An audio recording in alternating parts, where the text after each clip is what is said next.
When we think about rules in sports, our minds usually jump to all the don'ts. Don't step out of bounds, don't foul, don't travel. But what if I told you that's only half the story? What if the very rules we see as limits are actually the secret sauce that creates these incredible, powerful athletes we love to watch?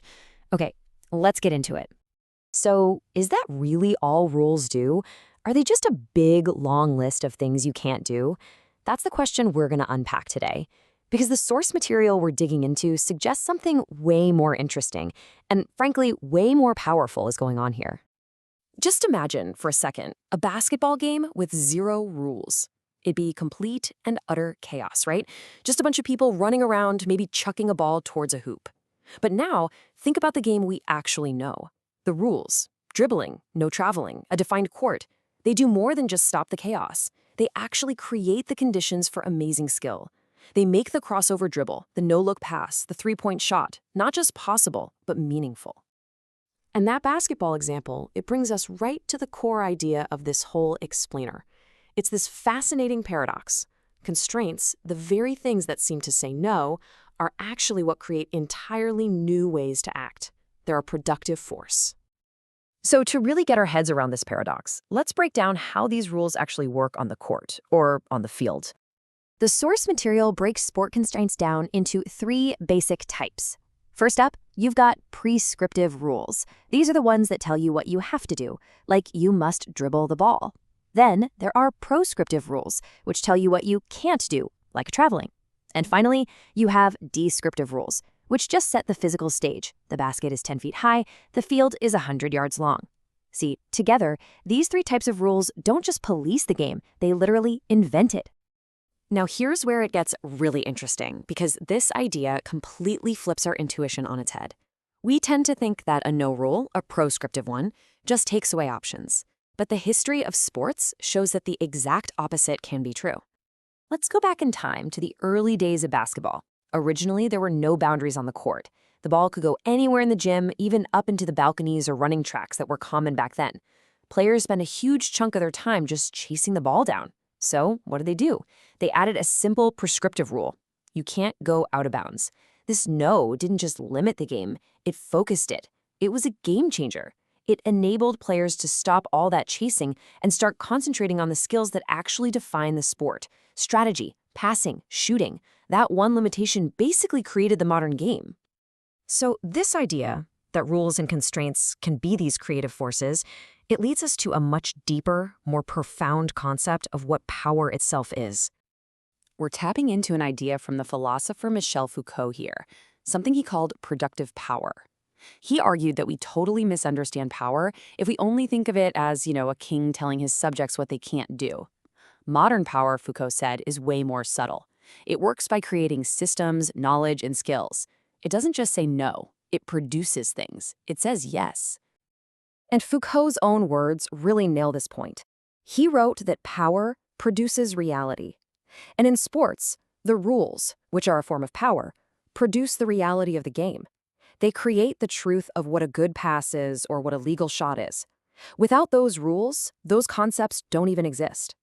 So, here's the crucial link. The constraints of a sport produce a very specific set of skills.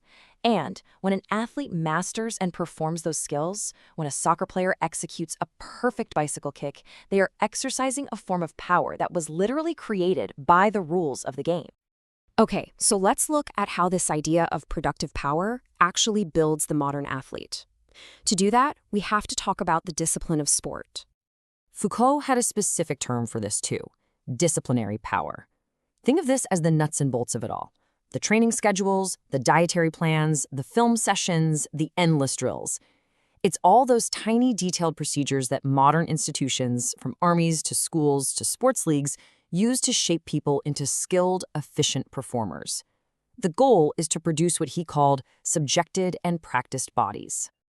And the word discipline here is just perfect because it has this double meaning and they are completely connected. On one hand, it's a body of knowledge, the discipline of sports science, right?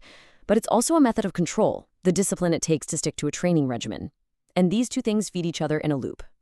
The more we know about the body, the better we can control it to boost performance. And the more we control and observe it, the more new knowledge we create. So, this whole process of discipline, it ultimately creates what Foucault controversially called the docile body. Now, I know that word sounds really negative, but to get his point, we have to see it in a completely different light. When we hear docile, our brains immediately go to passive, weak, a pushover, a dupe. But that is not what Foucault meant, at all. For him, a docile body is a productive body. It's a body that has been trained, transformed, and improved to become incredibly skilled and capable. It's a body that can do amazing things. And the source makes a fantastic point here. Think about it. We would never call a highly trained surgeon a dupe for subjecting themselves to the insane discipline of medical school. We don't call a concert pianist a dupe for practicing scales for 8 hours a day. The discipline that creates a world-class athlete is no different. It's the very foundation of their excellence. But, and this is a critical turn, the story doesn't end there. This system of discipline, it's not all-powerful, because an athlete is never, ever just an athlete. The source argues that we really have to see athletes as hybrids. Yes, they are absolutely a product of their sports discipline, but they are also people with other identities, commitments, and rich backgrounds. Their gender, their race, their family life, their personal interests, all of that plays a huge role in who they are. And this is where the system kind of hits a wall, you know? The totalizing demand of high-level sport to eat, sleep, and breathe the game inevitably clashes with all those other parts of a person's life. No one can ever be 100% consumed by the discipline, so there's always this gap between the perfect, machine-like athlete the system tries to create and the real, complex, hybrid person living inside that disciplined body. So, all of this leaves us with a really powerful final thought to chew on. We've seen that discipline and rules aren't the enemy of skill, they're its creator. They produce power, they produce excellence, they produce those moments of genius we tune in for. But that system is relentless, and it begs the question we should probably all consider. Where is the line? At what point does the productive power that forges a champion risk overriding the very person we came to cheer for in the first place?